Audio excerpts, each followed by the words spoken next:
इस मूवी में हम प्रीवियस मूवी से कंटिन्यू करते हुए प्रोजेक्ट मैनेजमेंट के प्रोसेस ग्रुप को डिस्कस करेंगे।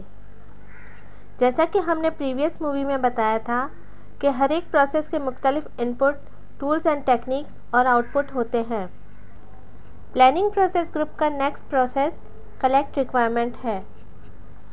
कलेक्ट रिक्वायरमेंट में प्रोजेक्ट के ऑब्जेक्टिव्स को मीट करने के लिए तमाम स्टेक होल्डर्स की एक्सपेक्टेशंस और नीड को फिगर आउट करके उनकी डॉक्यूमेंटिंग की जाती है। कलेक्ट रिक्वायरमेंट के इनपुट में प्रोजेक्ट चार्टर और स्टेक होल्डर रजिस्टर शामिल है, जिसके बारे में हम आपको प्रीवियस मूवी में बता चुके हैं। स्टेक होल्डर की रिक्वायरमेंट को कलेक्ट करने के लिए स्टेक होल्डर से इंटरव्यू लेने के अलावा मुख्तलिफ मेथड्स मसलन फोकस ग्रुप, फैसिलिटेटेड वर्कशॉप्स वगैरह को अपनाया जाता है और उन्हें मद्देनज़र रखते हुए जो चीज़ें आउटपुट में क्रिएट की जाती है उसमें requirements documentation, requirements management plan और रिक्वायरमेंट ट्रेसेबिलिटी मैट्रिक्स शामिल है।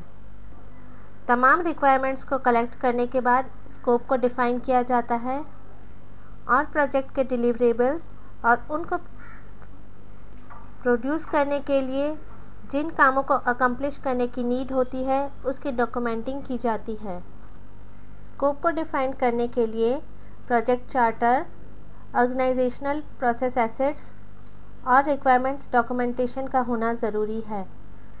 इसके बाद एक्सपर्ट की जजमेंट लेते हुए प्रोडक्ट के एनालिसिस की जाती है और प्रोजेक्ट के वर्क को परफॉर्म और एग्जीक्यूट करने के लिए डिफरेंट अप्रोचेस को जनरेट किया जाता है, यानी कि अल्टरनेटिव्स की आइडेंटिफिकेशन की जाती है और फैसिलिटेटेड वर्कशॉप से भी काम लिया जाता है। डिफाइन स्कोप के आउटपुट में प्रोजेक्ट स्कोप स्टेटमेंट और प्रोजेक्ट डॉक्यूमेंट अपडेट्स इंक्लूडेड है। स्कोप को डिफ़ाइन करने के बाद WBS को क्रिएट किया जाता है।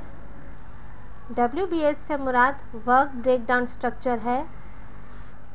क्रिएट WBS के प्रोसेस में प्रोजेक्ट वर्क को उनके कंपोनेंट्स में ब्रेकडाउन किया जाता है। अगर हम किसी ह्यूज और मैसिव प्रोजेक्ट पर काम कर रहे हो तो उसे सक्सेसफुल बनाने के लिए ज़रूरी है कि उसे मैनेजेबल पीसेस में ब्रेकडाउन कर लिया जाए। मसलन एक बिल्डिंग प्रोजेक्ट बहुत से स्मॉलर प्रोजेक्ट का कोलाज हो सकता है, जैसा कि कंक्रीट, फ्रेमिंग, रूफिंग वगैरह। क्रिएट WBS के इनपुट में project scope statement, requirement documentation और ऑर्गेनाइजेशनल प्रोसेस एसेट्स इंक्लूडेड है।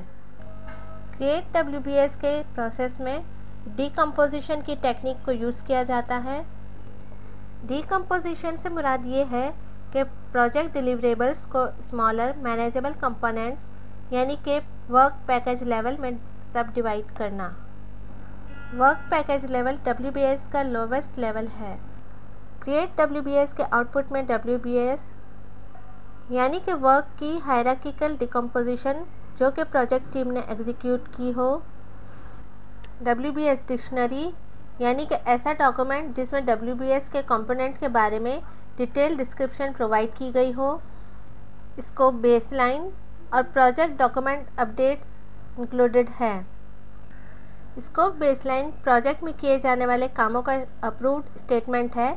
जब प्रोजेक्ट का काम शुरू हो जाता है तो फिर इसे स्कोप बेसलाइन से कंपेयर किया जाता है ताकि इस बात का ख्याल रखा जा सके कि सारा काम प्लानिंग के मुताबिक ही हो रहा है।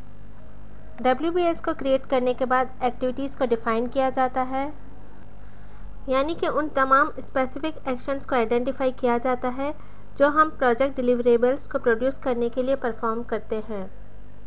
डिफ़ाइन एक्टिविटीज़ के इनपुट में enterprise environmental factors, scope baseline और ऑर्गेनाइजेशनल प्रोसेस एसेट्स इंक्लूडेड हैं। एक्टिविटीज़ को डिफ़ाइन करने के लिए जो टूल्स एंड टेक्निक्स यूज़ किए जाते हैं उसमें डीकम्पोजिशन, रोलिंग वेव प्लानिंग यानी कि ऐसी प्रोग्रेसिव एलेब्रेशन प्लानिंग जिसमें ऐसे कामों को डिटेल में प्लान किया जाता है जिसे हमें नियर टर्म में अकम्प्लिश करना हो, जबकि फ्यूचर वर्क को WBS के हायर लेवल पर प्लान किया जाता है। रोलिंग वेव प्लानिंग के अलावा इनपुट में टेम्पलेट और एक्सपर्ट जजमेंट इंक्लूडेड है।